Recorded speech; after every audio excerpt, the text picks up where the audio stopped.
সুপ্রিয় দর্শক, আমরা দেখতে পাচ্ছি মাদারীপুর জেলার রাজৌর উপজেলার টেকেরহাট বন্দরে সেই ফরিদপুর মিষ্টান্ন ভান্ডার প্রোপাইটার সুভাষ বিশ্বাসের দোকান। এখানে সারি সারি দুধ সাজানো হচ্ছে। বড় ভাই, এই যে যে দুধটা এসেছে এটা কোথা থেকে এসেছে? এটা আসছে হলো ফরিদপুর আলফাডাঙ্গা থেকে। ও, এই যে যে দুধটা এই যে জ্বালা হইতেছে এটা কি হবে? এটা দিয়ে হবে ছানা, দই হবে এবং রসমালাই হবে, মালাই চপ হবে, বিভিন্ন প্রকারের সুস্বাদু খুব মিষ্টি তৈরি হবে ও, এখানে।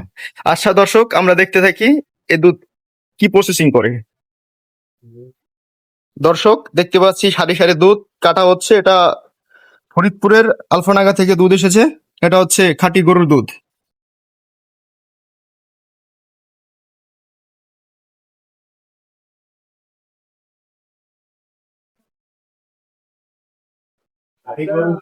দর্শক দেখতে পাচ্ছি বড় বড় কড়াইতে দুধ জাল হচ্ছে। সুপ্রিয় দর্শক, আমরা এখন জানবো এই কারখানায় কত কেজি পরিমাণ দুধ আসে। ভাই, এখানে কত কেজি পরিমাণ প্রতিদিন আপনাদের এখানে আসে দুধ? আমাদের এখানে 4 জন মোট দুধ দেয়। তো একজনে আনে প্রায় 400 থেকে 500 কেজি মতো, আরেকজনে আনে 300 কেজি, আরেকজনে আনে 150 কেজি, আরেকজনে আনে 80 কেজি, 70 কেজি। আর কি টোটালে কত কেজি আসে? টোটালে দুধ আসে আপনার 800 কেজির মতন আসে, 800-900 কেজির মতন আসে। কোনোদিন তারও বেশি আসে। সুপ্রিয় দর্শক, আমরা এখন জানতে পারলাম যে এখানে প্রতিদিন 800-900 কেজির মতো দুধ আসে। দর্শক, আমরা দেখতে পাচ্ছি এখানে গাবলায় করে দুধ নেওয়া হচ্ছে।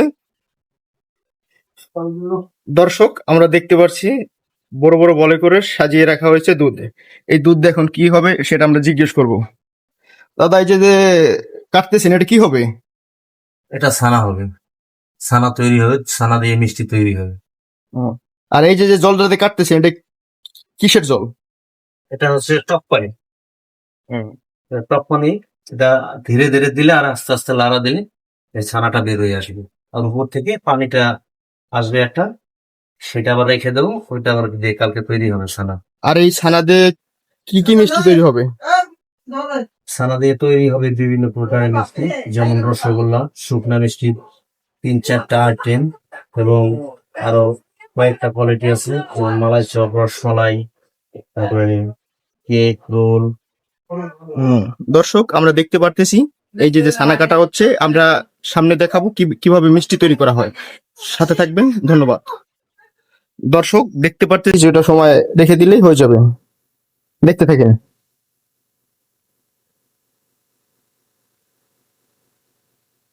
এই হচ্ছে সেই ছানা।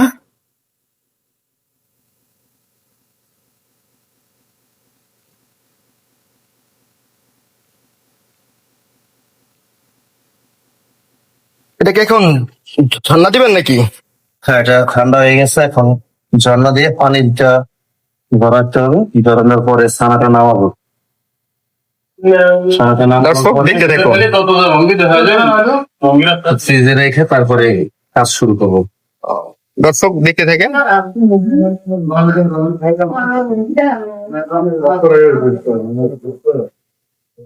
দর্শক, অবশেষে ছানা ঝুলানো কমপ্লিট। এখন কিছুটা সময় ওয়েট করতে হবে। অবশ্যই এভাবে পানিটা ঝরার পরে তারপরে ছানাটা নামবে।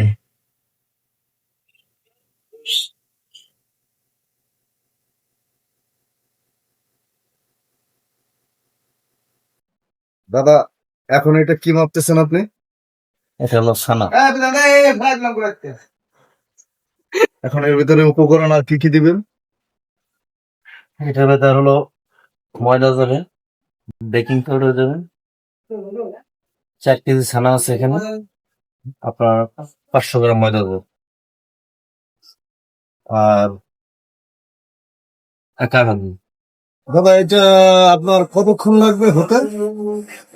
এটা 10 থেকে 15 মিনিট লাগে। 10 থেকে 15 মিনিট এইভাবে জাল করতে হবে না? হ্যাঁ, এইভাবে শুধু জাল খেতে হবে। এইভাবে 10 থেকে 15 মিনিট জাল করবে।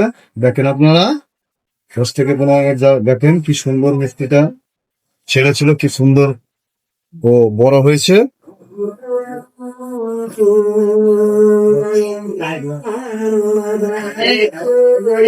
ওয়াও, আপনি থাকবেন লাগবে। সৌদি খাস্তা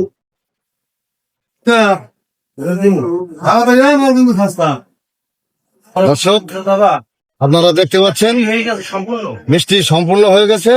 এখন এটা চুলো থেকে নামানো হচ্ছে, দেখতে থাকুন। এই যে আমাদের এসে গেছে সেই মাসি, উনি